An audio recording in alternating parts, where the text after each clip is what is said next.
So over the last decade we've seen film photography crash back onto the scene.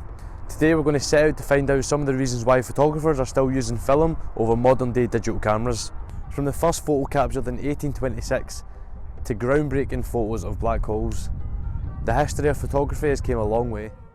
By far the most significant event in the history of photography was when the Kodak 1 camera was released in 1888. This camera began the national craze of what it is today. Film photography was dominating the market for many years until 1989 when the first digital camera was released. This caused film photography to see a slow decline in sales and by 2005 almost hit zero. This caused a number of film production companies to declare bankruptcy. Then in 2017, two of the biggest film manufacturing companies saw an increase in their sales and resumed production once again.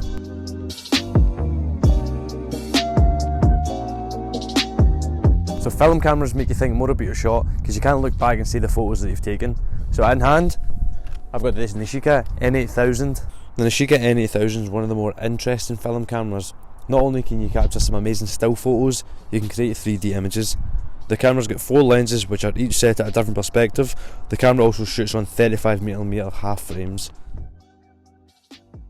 There's plenty of examples of great film photographers. We've got Hannah Cedar, who is well known for her photo shoots of musical artists. We also have Nicholas Porter, who's greatly known for his black and white stuff and his gritty downtown vibe.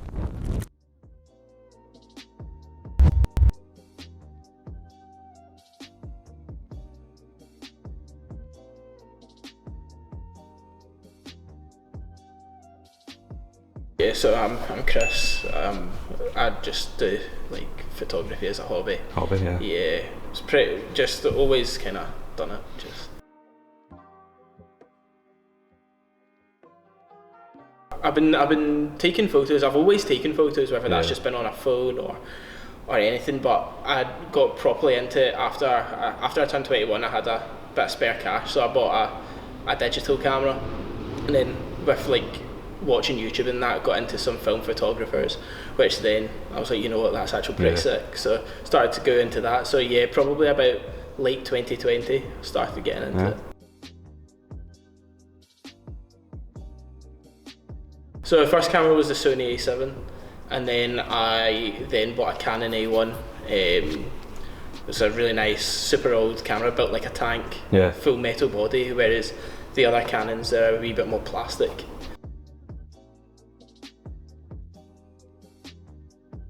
Well, so I was like, again, just watching loads of YouTube videos, started to kind of look at the aesthetic of it, especially because in today's like kind of everything's so digital. Yeah. So I see bringing it back to analog, really having to slow it down. There's no like automatic. You have to slow it down. You have to get your settings right. Yeah. And there's something quite nice about actually taking a step back as opposed to filling up a 128 gig SD card with rubbish. Yeah, I know, definitely.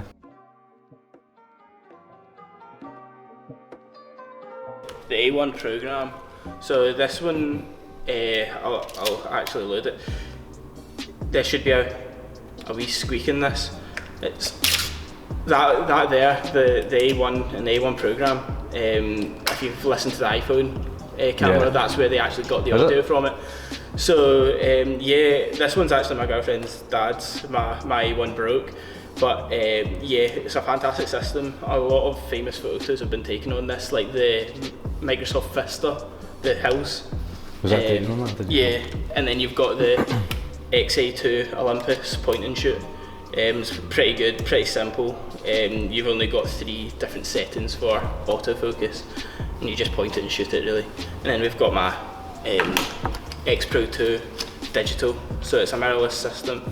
It's predominantly built for street photography, so it's a lot better for what I'm interested in. Would you say that's like your main kind of go-to? Right now, just with the price of film, I'd say that X Pro 2 is probably my main, but when it comes to film, I always make sure to take the XA2 because it can fit in a pocket. Yeah. It's a lot easier.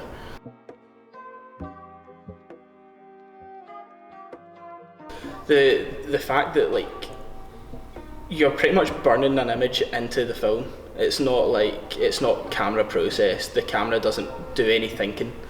It's you and a light sensitive film. So I really enjoyed the fact that you're essentially burning a moment in time into an image kind of thing. Plus like the fact that you have to wait for these images to come back from a processing lab, it's just makes you a little bit more excited to see what you've actually got. So I predominantly use Gulabi. It's a local one in Glasgow. I think I found them through a friend, and just they're fantastic. They use all the old gear still, and they're super fast. So good price as well. So you can't go wrong. Yeah, I've got a shot from Oban. Looking into a camera. No, it's a restaurant. Sorry, and it's this red. Bright red seat, and there's no grain. You wouldn't even tell that it was from a film camera. No. Yeah, so yeah, I'd probably say that. Perfect. I think that's us, man. Thanks for your time. Ideal. As developing film yourself can be costly and time consuming, there's a number of labs that you can send your film off to be professionally handled.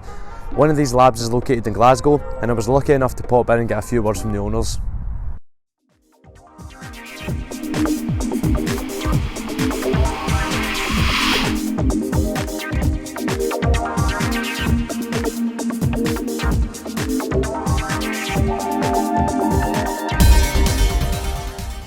My name's Ben, I run Gulabi Photo in Glasgow. And I'm Chris, and I am the other Gulabi.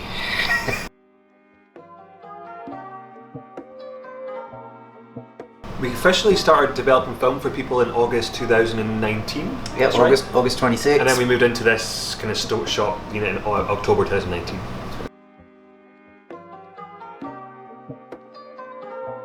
No, I was making music videos for like 10 years before, Really? And then started shooting some on film, and started eventually taking photos on stills on film, and then people were asking me to develop film for them, my friends or whatever. I'm a chemist by trade, so I was working in labs, but I was like always been taking photos, and I developed my own film. And then when I moved to Glasgow, I was like looking for the local lab and just realised there wasn't one. And sort of things came together.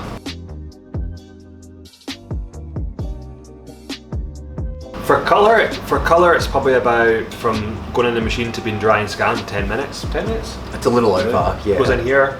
For black and white, it can vary. So black and white development times are different for different emotions. So anywhere for black and white between 20 minutes to half an hour.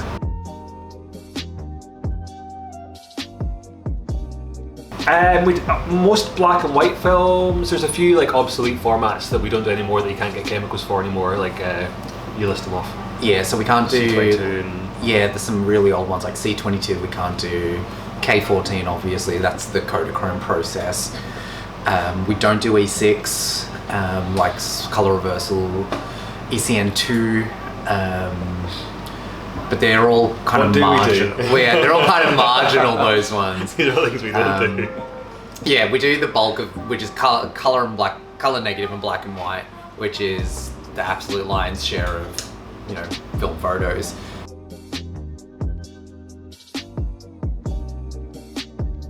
I think the main thing with if you get those other labs, especially like the chain ones like you know, Max Spielman and like some Snappies and Jessups, they don't actually process them in-house. They send them off to a central lab, just because of, you know, when they're downsized and they got rid of all their equipment. Yeah, we worked really hard on our order system and all of our machinery to run quickly. I guess one of the main things is we have a custom-made order system, and then I don't know if you can see in the background, but we have you know, 635 scanners in addition to 2-3 other scanners. So I think we have, you know, labs that are much larger than us have half the amount of scanners we do. So we just have a lot of scanners. Yeah. And I've set up, you know, I'm a bit of a computer nerd, so I've set them up so they can all be run concurrently. So that's the main thing.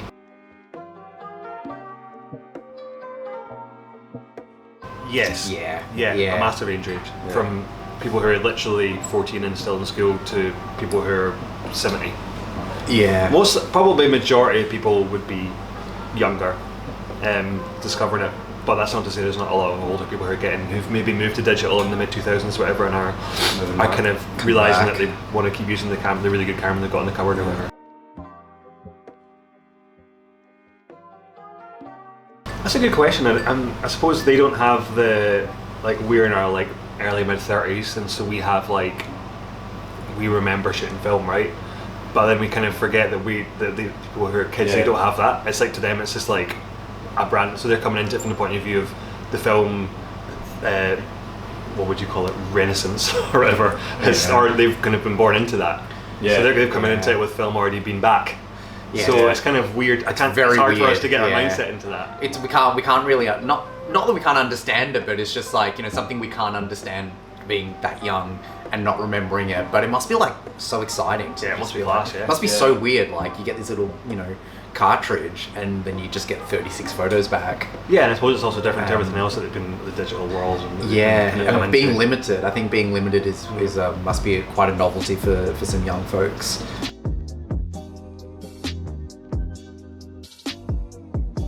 The first thing is the customer will fill out an order form digitally on their phone, or we'll give them an iPad to do it on, or even they can fill it out at home on the computer. They'll come in, they'll give us their film, we'll match that order up to the digital order.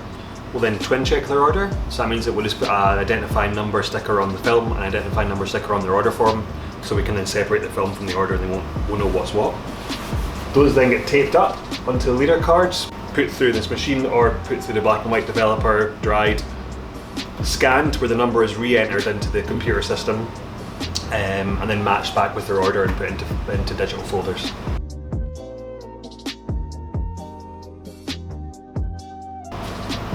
It's the Hindi word for pink. I really like things that are named like with a unique name. It's also because I hate puns. Like, I would have gone for a pun. Benny, like, I would have called people it like, love a pun. I would have called it like snappy snaps. That's not a pun, but I would have called it. That's not even a pun. I just feel like there's a lot of names that just like reference like dark rooms and silver and those sort of things, and I just find it a bit tiresome. And also the lab I used back home just had like a very like a name that meant nothing in relation to the business, but it was just like, you knew it. Like, if you were going to say the word, you knew exactly what you were talking about. And yeah, I really like. And I was watching a Bollywood movie and just came on. Yeah. Perfect. I think that's us, guys. Appreciate it. No worries. Thanks very much.